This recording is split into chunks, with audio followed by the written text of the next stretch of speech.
तो आज मैं आपको बताने वाला हूँ एक सच्ची घटना जिसमें मानव इतिहास को हिला के रख दिया था। जी हाँ, एक ऐसा डार्क एक्सपेरिमेंट जो आगे जाकर हम इंसानों के लिए एक वरदान साबित होने वाला था। ये बात तब की है जब इंग्लैंड में एक वैज्ञानिक ने मरे हुए इंसान को जिंदा कर दिया था। लेकिन इन सबसे पहले अगर चैनल पर नए हो तो चैनल को सब्सक्राइब करना मत भूलना।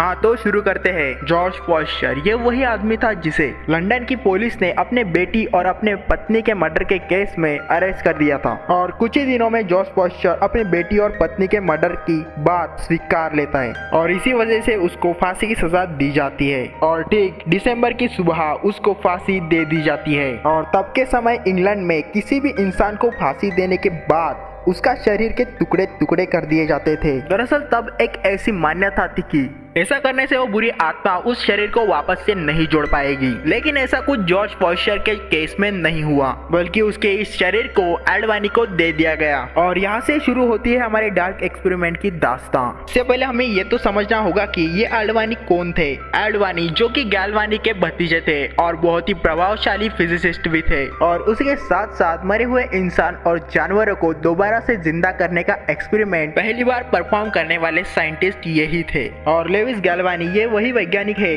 जिन्होंने इलेक्ट्रिसिटी की मदद से दुनिया में पहली बार मरे हुए मेंढक की लेग्स को हिला के बताया था। और इस एक्सपेरिमेंट से उन्होंने ये साबित कर दिया था कि जिंदा मांसपेशियों की हलचल दिमाग में होने वाले इलेक्ट्रिक इम्पल्स की वजह से होती है, जिसे आगे जाकर उन्होंने नाम दिया एनिमल इलेक्ट्रिसिटी का। हाँ तो चलो अब बढ़ते हैं हमारे डार्क एक्सपेरिमेंट की तरफ। जनवरी की सर्दियों भरी रात को बड़े बड़े साइंटिस्ट और रिसर्चर्स अडवाणी के इस एक्सपेरिमेंट को देखने के लिए एक हॉल में इकट्ठा होते हैं। उस रात अडवाणी 2 कनेक्शन बैटरी के साथ जोड़ता है और इलेक्ट्रोड्स को जॉर्ज फॉस्टर के चेहरे पर लगवा देता है। और ऐसा करने के कुछ सेकंड बाद जॉर्ज फॉस्टर का जबड़ा अचानक से खुल जाता है और उस कमरे का शोर खामोशी में बदल गया था। और इसके बाद जॉर्ज फॉस्टर की आंख भी खुल जाती है। इसे देख वहाँ बैठे लोग जोर जोर से चिल्लाते हुए भागने लगते हैं। जाहिर सी बात है इस एक्सपेरिमेंट को देख कोई भी डर जाएगा। इसके बाद अडवाणी अपने इलेक्ट्रोड्स को फॉस्टर के सीने में लगवा देता है और इसके कुछ समय बाद ही फॉस्टर अपनी मुट्ठी को बंद करके हवा में पंचिंग करने लगता है और बाकी हाथ पैर को जोर जोर से पटकने लगता है। ये नज़ारा इतना भयावह था कि कुछ लोग तो वही हार्ट अटैक से चल बसे। और अब इससे ज़्यादा इस एक्सपेरिमेंट के बारे में पब्लिक डोमेन में जानकारी अवेलेबल नहीं है। जैसा कि हमें गैल्वानिज्म में पता लगता है कि एनिमल ब्रेन हमारे शरीर के मसल्स को कंट्रोल करने के लिए बहुत ही कम अमाउंट में इलेक्ट्रिसिटी जनरेट करता है।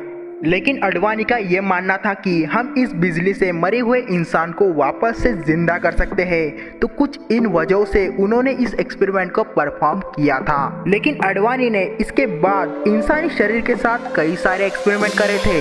उन्होंने लिटरली एक बार एक मरे हुए इंसान के सिर में इलेक्ट्रोड्स घुसा दिए तो उन्होंने ऐसा देखा कि हमारे दिमाग का राइट वाला हिस्सा लेफ्ट वाले साइड को कंट्रोल करता है और वही लेफ्ट वाला हिस्सा राइट वाले साइड को कंट्रोल करता है। जी हाँ, ये सब चीजें हमें इसी एक्सपेरिमेंट से पता लगी है जो कि अडवाणी ने किया था। और इसके बाद अडवाणी ने मेंटल लोगों को इलेक्ट्रिक शॉक से ठीक करने में कामयाबी भी हासिल की। तो इसलिए आपने कई सारी मूवीज में ये सब देखा होगा कि मूवीज में कोई भी किरदार जो कि दिमाग से पीड़ित है उसे इलेक्ट्रिक शॉक थेरेपी दी जाती है। यानी कि इन सब का क्रेडिट भी जाता है अडवाणी को। और वह इस बात को लेकर भी बहुत ही ज्यादा सही थे कि इलेक्ट्रिसिटी से बंद हो चुके दिल को वापस से धड़कने के लिए मजबूर किया जा सकता है। तो कुछ इसीलिए हार्ट अटैक वाली केस में इलेक्ट्रिक शॉक दिया जाता है। और यह भी अडवाणी की खोज का नतीजा ही था कि उन्होंने पेसमेकर की नींव रखी। पेसमेकर एक ऐसी मशीन जो कि हमारे हार्ट बीट को रेगुलेट करने में मदद करती है। आज के इस वीडियो में इतना ही। और अगर आपने अभी तक वीडियो को लाइक नहीं करा होगा तो लाइक करके सब्सक्राइब बटन को जरूर से हिट कर देना। मिलते हैं अगले वीडियो में, तब तक के लिए बाय बाय।